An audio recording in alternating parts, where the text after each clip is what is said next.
الحمدللہ رب العالمین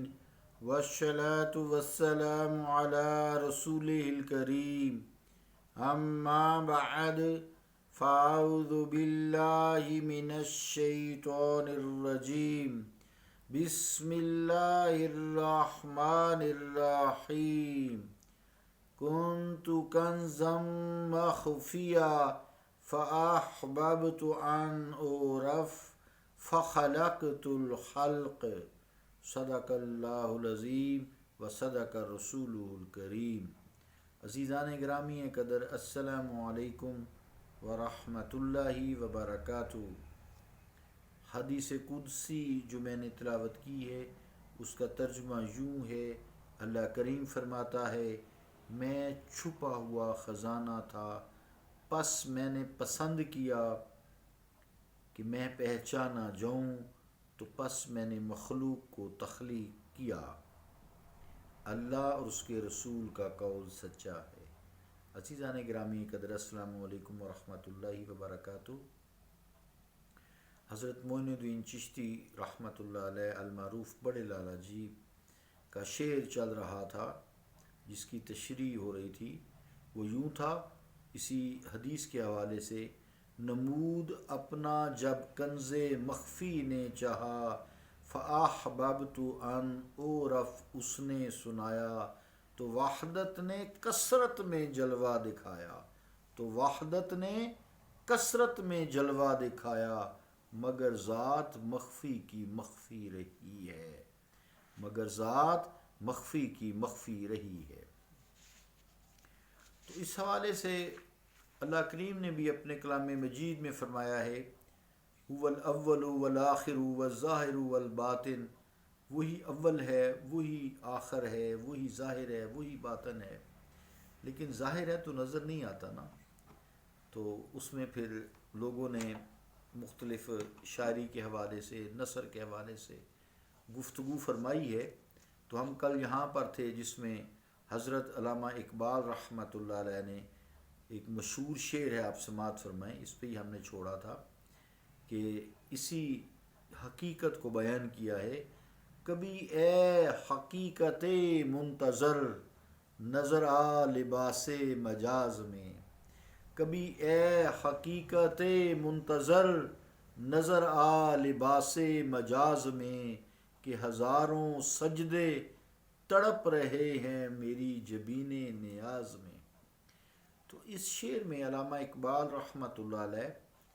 اس بات کے قائل ہیں کہ وہ جو حقیقت منتظر ہے، یعنی انتظار کی ہوئی حقیقت میں چھپا ہوا خزانہ تھا، کسی کو کوئی معلوم نہیں تھا۔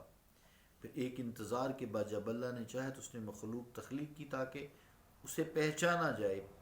تو مراد یہ ہے کہ اس حقیقت منتظر یعنی انتظار کی ہوئی حقیقت لباس مجاز میں آ چکی ہے، مخلوق کو تخلیق کر کے، یعنی تعینات میں جتنی بھی تعینات کا مطلب ہے جو مخلوق میں ساری ہر شے جو نظر آتی ہے، یہ اللہ تعالیٰ کی تعینات ہے جو اللہ تعالیٰ کی ذات و صفات کا اظہار کرتی ہے۔ یعنی تعینات میں حضرت علامہ اقبال، ڈاکٹر محمد علامہ اقبال رحمۃ اللہ علیہ قائل ہے کہ تعینات میں تو اس کی ذات و صفات موجود ہے لیکن نظر نہیں آتی،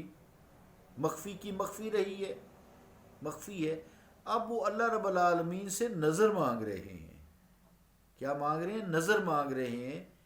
کہ اے حقیقت منتظر کبھی نظر آ لباس مجاز میں، کہ ہزاروں سجدے تڑپ رہے ہیں میری جبین نیاز میں۔ تو نظر مانگ رہے ہیں کہ یا اللہ مجھے ایسی نظر عطا فرما کہ میں جو تو ہر روز کل یومن ہوا فی شان کے حوالے سے، قرآن مجید ہے اس کی آیت ہے، یہ اس کا ترجمہ ہے کل یومن ہوا فی شان، کہ تو ہر لمحے، ہر گھڑی، ہر لہجہ نئی نئی شان سے جو تو تجلی فرماتا ہے، جلوہ فرماتا ہے، تو مجھے نظر عطا فرما کہ وہ میں تجلیات دیکھ لوں اور میں سجدہ کروں، میرے زمین میں سجدے تڑپ رہے ہیں۔ در بادا نشارا نگرم آ نظر بدا، میں شراب میں نشے کو بھی دیکھ سکوں۔ در بادائے نشہ را نگرم آن نظر بدا، کہ میں شراب میں نشے کو بھی دیکھ سکوں وہ نظر دے۔ گویا یہ تو معلوم ہے اے مالک، اے وحدہ لا شریک، اے رب العالمین، تو لباس مجاز میں جلوہ فرما ہے،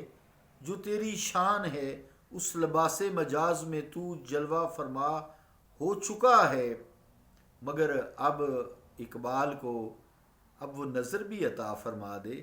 کہ وہ تجھے ان مظاہر تعینات اور کائنات کے اس حسین لباس مجاز میں بھی دیکھ سکے اور دیکھ کر سجدہ کرے، دیکھ کر سجدہ کرے۔ وہ ایک حدیث بھی ہے نا، حضور کریم علیہ الصلوۃ والسلام سے جب پوچھا گیا، حضرت جبرائیل نے پوچھا، کتاب الایمان کی پہلی حدیث ہے کہ مل احسان، احسان کیا ہے؟ تو آپ صلی اللہ علیہ وسلم نے فرمایا تو اللہ کی عبادت اس طرح کر جیسے تو اسے دیکھ رہا ہے۔ اگر یہ کیفیت نہیں پیدا ہوتی تو کم از کم اس بات کا دھیان رکھ، اس بات پہ توجہ رکھ کہ وہ تجھے دیکھ رہا ہے۔ تو مراد یہ ہے کہ علامہ اقبال چاہتے ہیں، خواہش کی ہے کہ مجھے یا اللہ وہ نظر عطا فرما کہ یہ جتنی بھی تیری تعینات مخلوق ہیں ان میں تیری ذات و صفات مکمل سے تو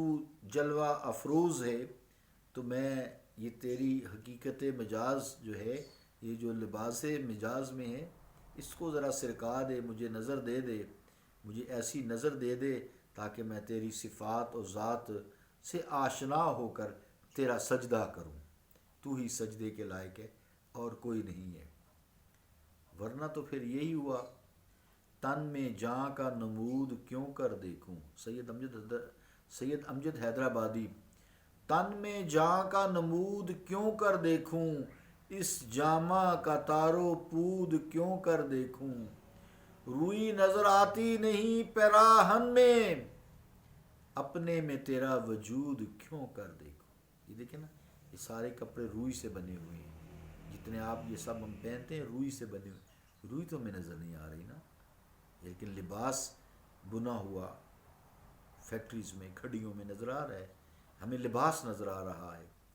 تو سید امجد حیدرآبادی رحمۃ اللہ علیہ یہی بات فرماتے ہیں، تن میں جاں کا نمود کیوں کر دیکھوں، میں یہ اپنے وجود میں جاں کا نمود کیوں دیکھوں، اللہ تعالیٰ کا جو نمائش ہے یہ میں کیسے دیکھوں،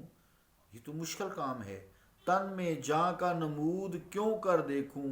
اس جامہ کا تار و پود کیوں کر دیکھوں۔ یہ جو جامہ ہے، لباس ہے، اس میں تارے ہیں، دھاگے ہیں، اس کے اندر روئی سے یہ بنے ہوئے ہیں،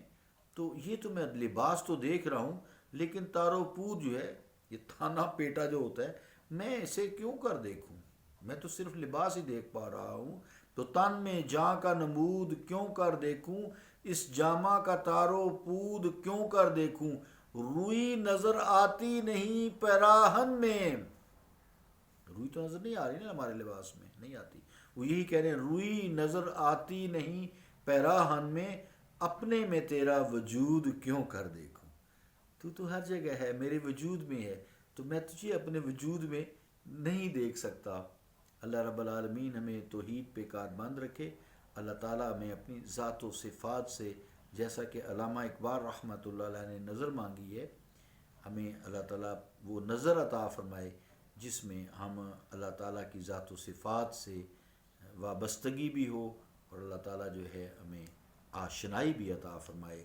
معرفت الہی عطا فرمائے۔ صلی اللہ تعالیٰ علی رسول خیر خلقہ